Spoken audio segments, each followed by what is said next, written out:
Hi friends, நான் உங்கள் சத்யா. இன்றைக்கி நம்ம ரெசிப்பியில் பாசிப்பருப்பு வச்சு ஒரு பன் தோசை செய்ய போகிறோம்.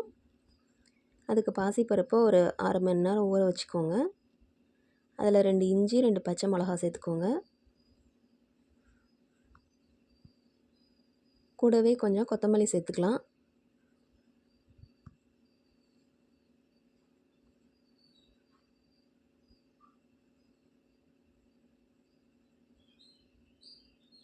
சேர்த்துட்டு அதை நல்லா ஃபைன் பேஸ்ட்டாக அரைச்சிக்கலாம்.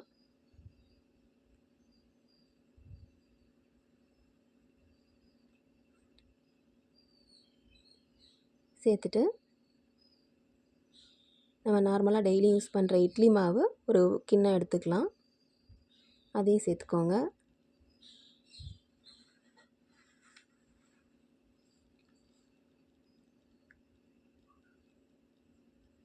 சேர்த்துட்டு அதில் ஒரு 4 ஸ்பூன் ரவை சேர்த்துக்கலாம்.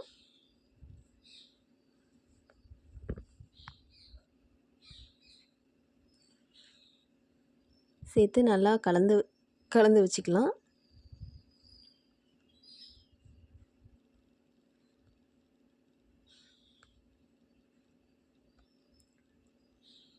கலந்துட்டு ஒரு பிளேட் போட்டு மூடி ஒரு 10 நிமிஷம் அப்படியே விட்டுங்க.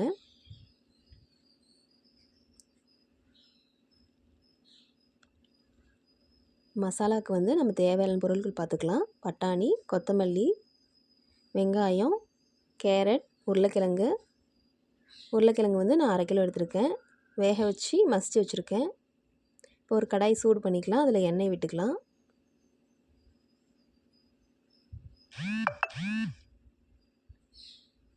எண்ணெய் காஞ்சதும் அதில் கடுகு போட்டு பொரிய விட்டுக்கலாம்.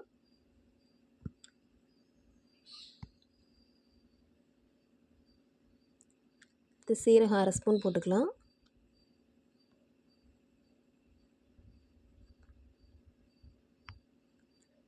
அடுத்து நம்ம கட் பண்ணி வச்சுருக்க வெங்காயம் சேர்த்துக்கலாம். சேர்த்து நல்லா வதக்கி விட்டுக்கோங்க.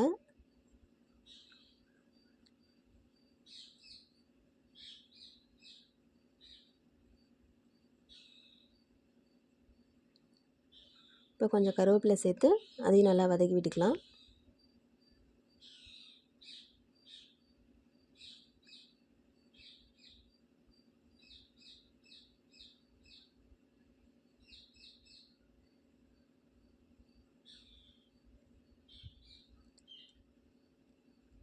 வதங்கினதும் நம்ம தட்டி வச்சுருக்க இஞ்சி பூண்டு சேர்த்துக்கலாம். ஏற்கனவே நம்ம இஞ்சி சேர்த்துருக்கனால மாவில் இஞ்சி சேர்த்துருக்கனால கொஞ்சம் கம்மியாக சேர்த்துக்கலாம்.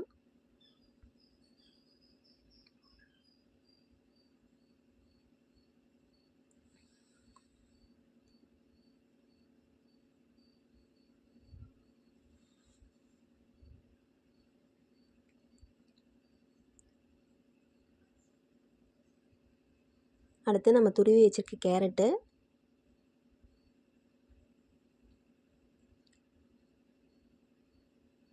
கேரட் சேர்த்து ஒரு 2 நிமிஷம் நல்லா வதக்கிக்கலாம்.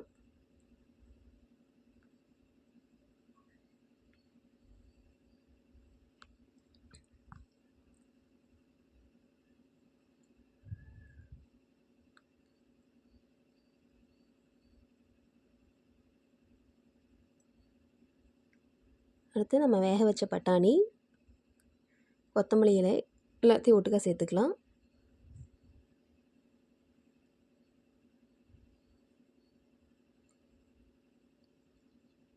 நம்ம பட்டாணிக்கு பதிலாக ஸ்வீட் கார்ன் கூட சேர்த்து செய்யலாம். நம்மளுக்கு எந்த ஸ்வீட் கார்ன் இல்லை மஷ்ரூம் கூட சேர்த்து செய்யலாம். எது பிடிச்சிருக்கோ அது நம்ம சேர்த்துக்கலாம். அது கூட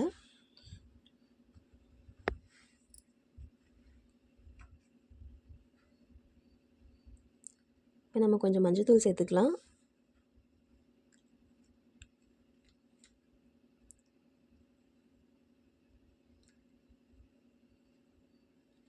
கரம் மசாலா 1/2 ஸ்பூன்,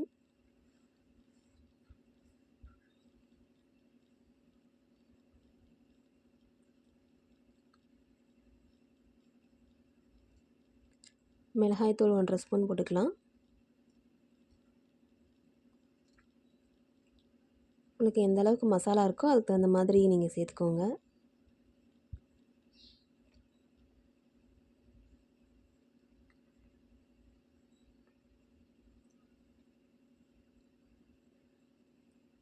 சேர்த்து நல்லா வதக்கி விட்டுக்கலாம்.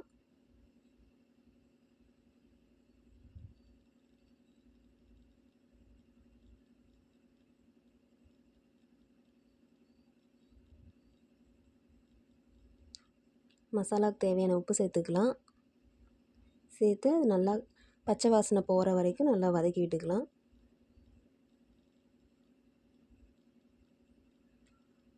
இது நம்ம வேக வச்ச உருளைக்கிழங்கு சேர்த்து நல்லா கலந்துக்கலாம்.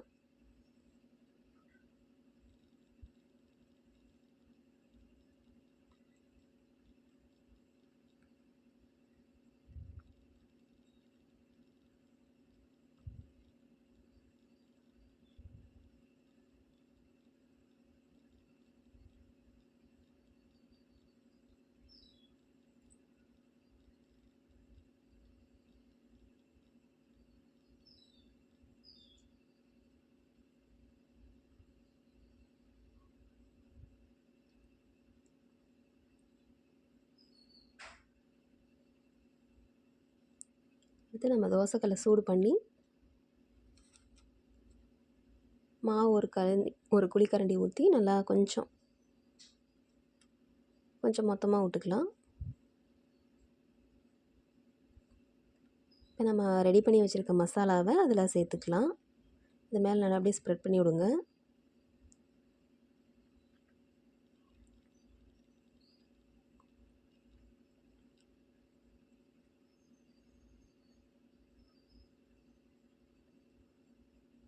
அடுத்து அது மேலே கொஞ்சமாக மாவு சேர்த்து அப்படியே அந்த மசாலா மேலே வந்து அப்படியே கோட்டிங் மாதிரி செஞ்சு விட்ருங்க.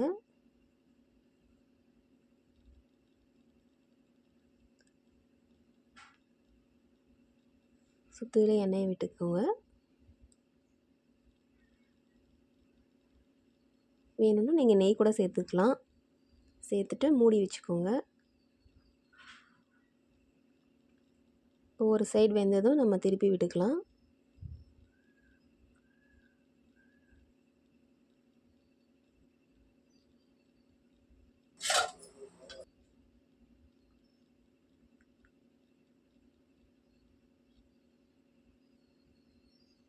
இந்த சைடு வெந்ததும் திருப்பி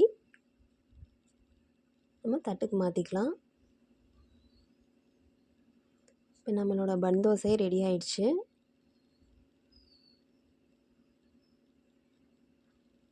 நீங்கள் வெறுமனாவே சாப்பிட்லாம், இல்லை உங்களுக்கு என்ன சட்னி செஞ்சு சாப்பிட்றது விருப்பமாக இருந்தாலும் சாப்பிட்லாம். பாருங்கள் உள்ளே எவ்வளோ சாஃப்டாக பன் மாதிரி இருக்குது.